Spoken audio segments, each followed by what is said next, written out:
Hello everyone, आज हम unit 4 discuss करेंगे, that is consumer behaviour utility analysis.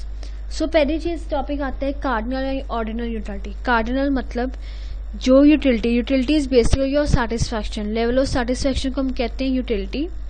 And utility को हम जैसे हम कहते हैं कि हमने हमारे यूनिट्स ऑफ मेजरमेंट क्या होते हैं यहाँ पे, इसको यूटिल्स में हम कहते हैं। जैसे हम अब केजीज होते हैं, ग्राम्स होते हैं, ठीक है। इसको हम जो यूटिलिटी को हम यूटिल्स में काउंट करते हैं, उसको यूटिल्स में मेजर करते हैं। सो कार्डिनल यूटिलिटी का मतलब है ऐसी यूटिलिटी जिसको हम जो सेटिस्फेक्शन है वो हम नंबर्स में एक्सप्रेस कर सकते हैं, उसको हम कहते हैं कार्डिनल। एंड ऑर्डिनल यूटिलिटी का मतलब है जो हम नंबर्स में एक्सप्रेस नहीं कर सकते, वो हम अपनी टेस्ट अपनी प्रेफरेंस के अकॉर्डिंग करते हैं, उसको हम कहते हैं ordinal. So what is cardinal utility? Cardinal utility is a utility wherein the satisfaction derived by the consumers from the consumption of good or service can be measured numerically। ठीक है, जिसको हम measure numerically कर सकते हैं उसको हम कहते हैं cardinal utility। Example है, for a coffee addict the utility of 100 utils towards a cup of cappuccino is twice as desirable as a cup of tea with a utility level of 50 utils। That means वो कह रहे हैं T से उसको 50 यूटिल satisfaction मिल रही है, and जो उसको वो कैपुचिनो पीने से उसको 100 यूटिल्स में, दैट इज ट्वाइस। ठीक है, टी से उसको ट्वाइस कैपुचिनो से मिल रही है। दैट मीन्स जो यूटिलिटी जो लेवल ऑफ सेटिस्फैक्शन हम नंबर्स में एक्सप्रेस कर सकते हैं उसको हम कहते हैं cardinal utility. And ordinal utility states that the satisfaction which a consumer derives from the consumption of product और service cannot be measured numerically. जैसे you may prefer to consume और buy more apples and bananas while your friend may prefer to consume और buy more bananas and apples. कहते हैं it depends upon your preference, it depends upon your needs, it depends upon your taste कि आप क्या लेना चाहते हैं। ठीक है, इसमें न्यूमेरिकली हम कुछ भी एक्सप्रेस नहीं करते। नेक्स्ट है marginal utility analysis. Marginal means difference. That means अगर मैं कोई एडिशनल यूनिट खा रही हूँ, मैंने पहले एक एप्पल खाया मुझे 20 यूटिल सेटिस्फैक्शन मिली, अब मैंने दूसरा खाया मुझे 18 मिली, थर्ड खाया मुझे 15 मिली, अब डिफरेंस कितना है? दैट मीन्स जो डिफरेंस आपको मिल रहा है सेटिस्फैक्शन का उसको हम कहते हैं marginal utility. So marginal utility is an additional utility obtained from the consumption or use of an additional unit of a good. It can be put in other words as a change in the total utility divided by the change in quantity. So marginal utility अगर हम example से पढ़ें, अगर मैंने first Apple खाया, मुझे इससे बहुत भूख लगी थी, मुझे 25 यूटिल सेटिस्फैक्शन मिल गई। फिर मैंने एक और खाया, मुझे वहाँ से 28 यूटिल सेटिस्फैक्शन मिली, थर्ड से मुझे 30। दैट मीन्स 25 और 28 इसका डिफरेंस क्या है? मुझे एक्स्ट्रा कितनी यूटिलिटी मिल रही है? 3 यूटिल्स। और 28 से 30 हो गया, दैट मीन्स 2 यूटिल्स। सो जो एडिशनल यूटिलिटी मुझे मिल रही है उसको हम कहते हैं मार्जिनल। ठीक है, additional utility derived from the consumption. अब है law of diminishing marginal utility, martial approach. जो मार्शियल है उसकी अप्रोच क्या कहती है इसमें? Marginal utility refers to the change in satisfaction which results when a little more or little less of that good is consumed. We have already discussed marginal utility होता क्या है। जब आपकी टोटल सेटिस्फेक्शन लेवल में थोड़े changes आते हैं, या आप थोड़ा सा कुछ ज़्यादा खा रहे हैं, थोड़ा सा कम खा रहे हैं, दैट मीन जो एडिशनल यूनिट होगा इसमें जो हम कंज्यूम करेंगे उसको हम कहते हैं मार्जिनल यूटिलिटी। अब इसमें assumptions क्या हैं? Cardinal measure of utility, that means cardinal मतलब जो यूटिलिटी हम नंबर्स में एक्सप्रेस कर सकते हैं, तो ये भी जो हम करेंगे तो ये भी हम नंबर्स में एक्सप्रेस कर सकते हैं utility, that is cardinal measure of utility. Independent utilities, that means जो है वो इंडिपेंडेंट गुड्स खा रहे हैं, ठीक है, एक के ऊपर एक डिपेंड नहीं कर रहा। ठीक है, तो यूटिलिटी जो है, ठीक है, जो भी यूटिलिटीज हम डिराइव करेंगे दैट इज इंडिपेंडेंट गुड्स। ठीक है, from different independent goods can be added to get the measure of total utility। independent units खाने के बाद हम total utility को combine कर सकते हैं। constant marginal utility of money, it means कि consumer के पास थोड़ी selected income है, ठीक है, उसने goods को ऐसे consume करना है कि उसको maximum level of satisfaction उसी money से मिल जाए। नेक्स्ट है law of diminishing marginal utility. Marginal approach क्या कहता है? यूटिलिटी देखो, जीरो, पहले जीरो पे जीरो बॉटल है, फिर एक बॉटल कंज्यूम की किसी की भी, जूस की ली, ठीक है, तो उसको 14 मिले, ठीक है, दूसरी पिए तो 23, फिर 27, देन अगेन 27, देन 24 एंड 18। अब मार्जिनल क्या होता है? एडिशनल यूनिट, ठीक है। अब जीरो का कुछ नहीं आएगा, 14 minus zero, you have to subtract from the previous utility, that is 14 minus 0 is 14, 23 minus 14 is 9, 27 minus 23 is 4, this 27 minus 27 is 0, 24 minus 27 is minus 3 and 18 minus 24 is minus 6। तो utility margin utility यही कहती है कि हम जितना additional unit खाते जाएंगे एक ऐसी स्टेज आ जाती है जहाँ पे यूटिलिटी क्या है, जीरो होने के बाद नेगेटिव होनी शुरू हो जाती है। If you look at the same table, पहले 14 थी, फिर 9 थोड़ी कम हुई, फिर 4 होगी, फिर 0, फिर नेगेटिव जानी शुरू होगी, ठीक है। This can be express in diagrams. ये आपकी टोटल यूटिलिटी है, दैट मीन्स 0, 14, 23 आप प्लॉट कर सकते हैं, उस हिसाब से आपका ये टोटल यूटिलिटी का बनेगा, बिकॉज ये अब नीचे आनी शुरू हो चुकी है। टोटल यूटिलिटी 27 सेम है, 24 एंड 18, 27 यहाँ पे आगे कुछ सेम आएगा, देन ये डिक्लाइन होना शुरू हो जाएगा। नेक्स्ट है law of equi marginal utility. Law of equi marginal utility कह रहे कि law of diminishing marginal utility का एक्सटेंशन है, उसको हमने थोड़ा और एक्सटेंड किया है। ये क्या कहता है? ये आपको कंज्यूमर के बिहेवियर के बारे में समझाता है और बताता है कि उसके बाद लिमिटेड इनकम है वेरियस गुड्स एंड सर्विसेज खरीदने के लिए। तो ये लॉ कहता है कि उसने अपनी इनकम ऐसे एलोकेट करना है डिफरेंट गुड्स के हिसाब से ताकि उसको मैक्सिमम सेटिस्फैक्शन मिल पाए। The law of equal marginal utility is an extension to the law of diminishing marginal utility. The principle of equal marginal utility explains the behavior of a consumer in distributing his limited income among various goods and services. The law states that how a consumer allocates his income between various goods so as to obtain maximum satisfaction. इसमें कौन कौन से assumptions है? ठीक है, the wants of consumer same रहती है, unchanged है, फिक्स्ड इनकम है, the price of all goods and given, ठीक है, सबकी प्राइसेस बताएंगे और कंज्यूमर को इस चीज़ के बारे में पता भी है। He is one of the many buyers in this sense that he is powerless to alter the market price. कहते हैं वो सिर्फ एक ही बायर के ग्रुप में आता है तो वो मार्केट प्राइसेस को चेंज नहीं, ऑल्टर नहीं कर सकता।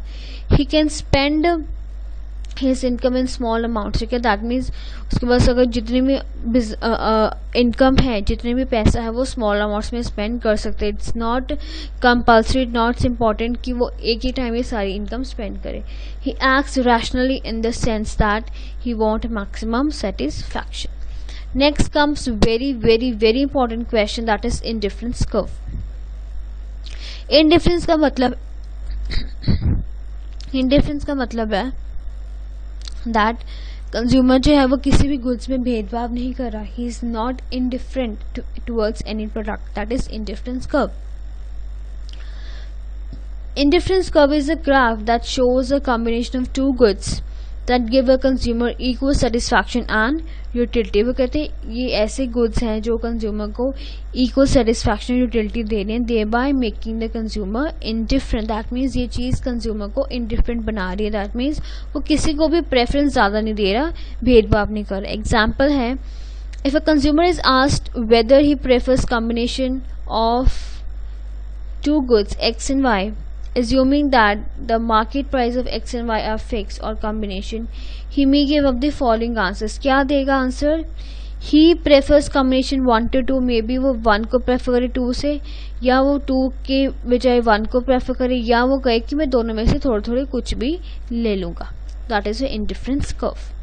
So third answer implies that the consumer prefers one as much as two। कहते जो हमने थर्ड पढ़ी है यहाँ पे statement, he is indifferent about combination 1 and 2, वो कह रहा है कि ये आपको ये बता रहा है कि जो कंज्यूमर है वो क्या कर रहा है, इंडिफरेंट है, किसी में भेदभाव नहीं कर रहा है, उसके लिए दोनों प्रेफरेंस 1 एंड प्रेफरेंस 2 दोनों एक जैसी हैं। Suppose there are 5 different combinations x and y and gives them the same level of satisfaction shown in table। So that means consumer के पास 5 कॉम्बिनेशन है, अब वो जो मर्जी कॉम्बिनेशन ले ले, चाहे 3x ले ले, 21y के ले ले, 14 के बढ़ा दिए वाई के कम कर दी, इन सभी पांचों कॉम्बिनेशन में कंज्यूमर को इक्वल लेवल ऑफ सेटिस्फैक्शन मिल रही है। एक के कम कर रहा है, दूसरे के बढ़ा रहा है, but he is getting the same level of satisfaction. ठीक है, that we shown indifference curve. ठीक है, यूनिट एक्स को, दैट मीन्स जो हमने ये यूनिट एक्स डिस्कस किए हैं 3, 4, 5, 6, 7, ये हम यहाँ पे नीचे प्लॉट कर लेंगे। एंड ये जो y हमने किए हैं 21, 15, 18, 11, 8 एंड 6, ये हम y एक्स में प्लॉट करके ई लाइन को आप ऐसे भी कर्व के शेप में बना सकते हो और आप इसको स्ट्रेट लाइन में बना सकते हैं, आपका कर्व गलत नहीं होगा। That is indifference curve. Assumption क्या है? ट्रांसिटिविटी, दैट मीन्स यहाँ पे कंज्यूमर को सिर्फ 2 गुड्स के बारे में पता है, थर्ड गुड के कॉम्बिनेशन के बारे में नहीं पता। Diminishing margin rate of substitution का मतलब है कि अगर वो एक की कंजम्पशन बढ़ा रहा है तो दूसरे की उसको ऑटोमेटिकली कम करनी पड़ेगी। रैशनैलिटी मतलब है कंज्यूमर एक रैशनल है, वो सोचता है कि मुझे मैक्सिमम लेवल ऑफ सेटिस्फेक्शन मिले। ऑर्डिनल यूटिलिटी का मतलब है इसको हम मेजर नहीं कर सकते, इसको हम नंबर फॉर्म में चीजें नहीं लिख सकते, that is ordinal utility. Next comes properties of indifference curve. पहली कहती है कि property indifference curve slope downward to the right. If you look at the previous diagram, हम ये देखते हैं कि ये क्या हो रहा है, ऊपर से नीचे आ रहा है। दैट मीन्स एक की कंजम्पशन में बढ़ा रहा था, दूसरे की कम कर रहा था, दैट मीन्स वो क्या करेगा, डाउनवर्ड फॉल होगा। So first property comes indifference curve slope downward to the right. So this property implies that indifference curve has a negative slope, negative मतलब नीचे आना। This property follows from assumption the indifference curve being down and sloping means that when the amount of one good in the combination is increased तो दूसरे की reduce होगी, that is तभी वो downfall होता है। दूसरा है it is convex, that means इसकी shape कैसे कह सकते हैं हम इसको कि ये ऐसे कन्वेक्स है, कनकेव उल्टा होता है, ऐसे बन के बाहर को बनता है कनकेव, बट ये क्या है, कन्वेक्स है। इसमें भी यही रीजन है कि एक की हम कंजम्पशन बढ़ा रहे हैं, दूसरे की कम कर रहे हैं।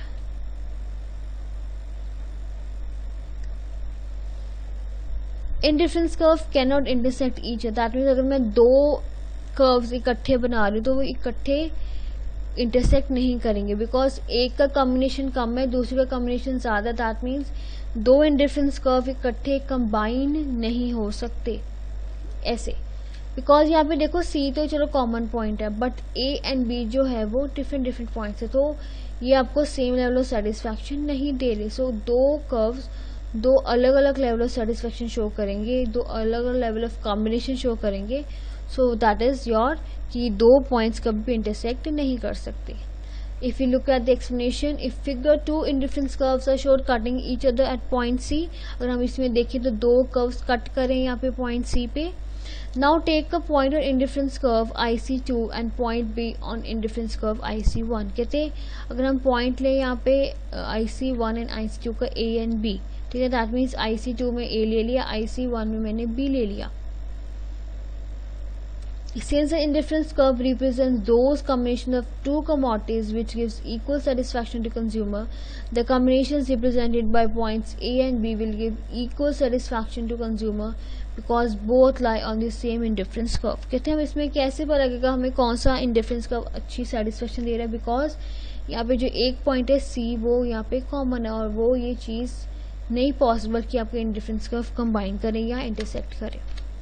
Fourth property comes high indifference curve shows high level of satisfaction। If you look at the figure, obviously अगर यहाँ पे हम indifference curve यहाँ पे शो कर रहे हैं, indifference curve ये वाला और ऊपर वाला, that means जितना ऊपर होगा आपको उतने आप यूनिट्स अपने खाएंगे, that means उतना ही आपको high level of satisfaction show करेगा। So this property says कि last property यही है कि जितनी आपकी ऊपर बना होगा, जितना आपका indifference curve हाई होगा, उतनी आपको high level of satisfaction मिलेगी। तो यहाँ पे IC2 की ज्यादा satisfaction as compare to IC1। Next comes budget line. Budget line का मतलब यही है कि आपके पास एक फिक्स्ड इनकम है, तो आपने एलोकेट करना कि मुझे गुड X के कितने यूनिट्स चाहिए एंड गुड Y के कितने। So budget line is also known as the price line, इसको हम कहते हैं द कंजम्पशन पॉसिबिलिटी लाइन और द प्राइस का अपॉर्चुनिटी लाइन। इसके डिफरेंट नेम्स हैं, प्राइस लाइन है, कंजम्पशन पॉसिबिलिटी लाइन है या प्राइस अपॉर्चुनिटी लाइन है। It represents different combination of 2 goods X and Y which the consumer can buy by spending all his income.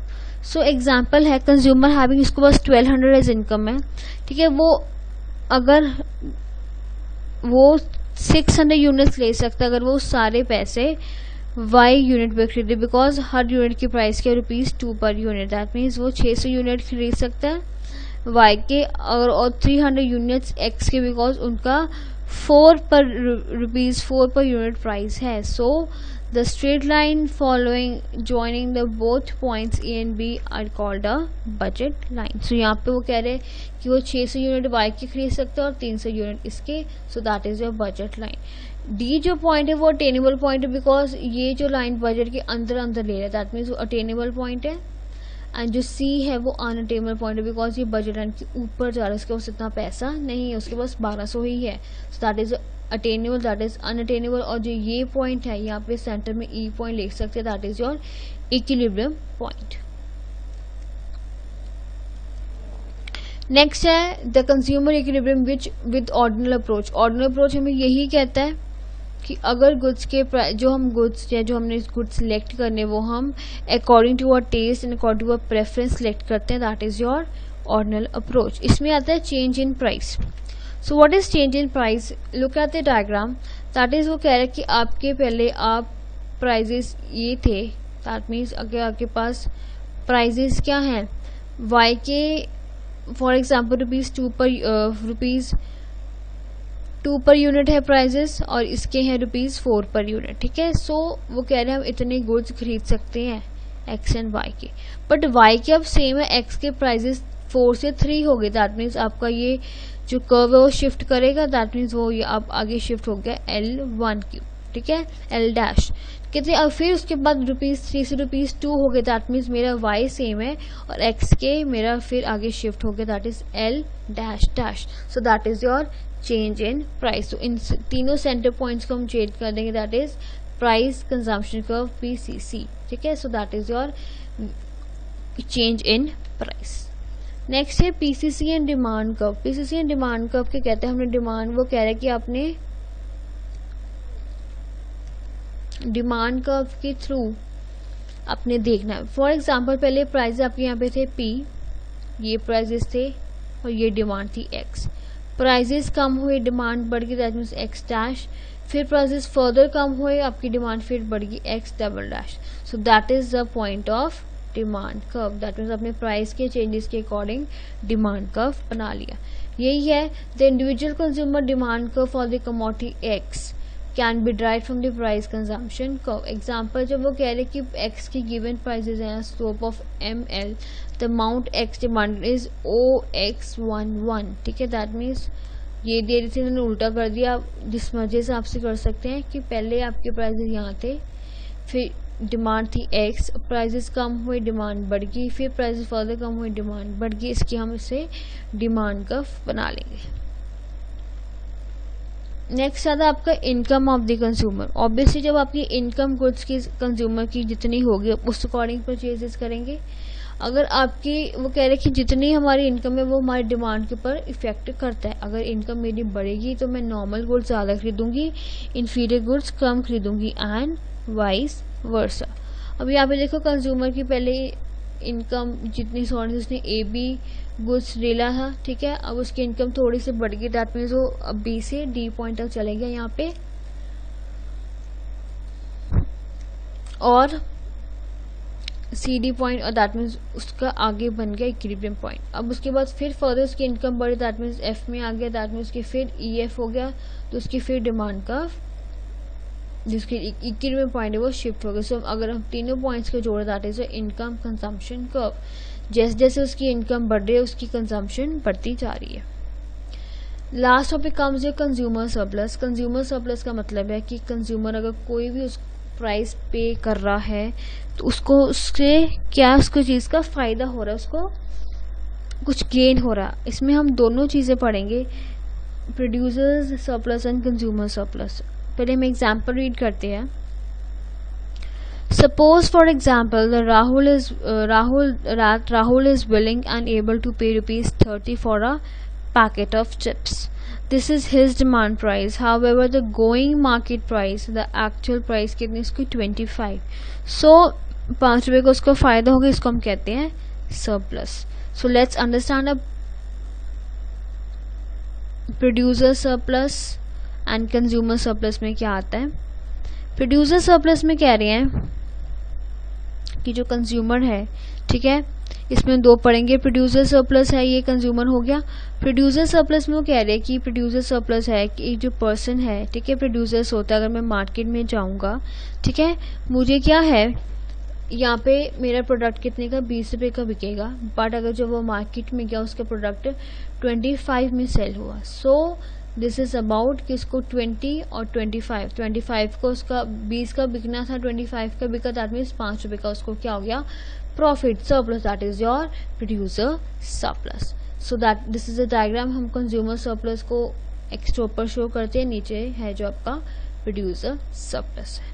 So this is very important chapter for 10 marks, and this is all about this chapter, utility analysis. Thank you.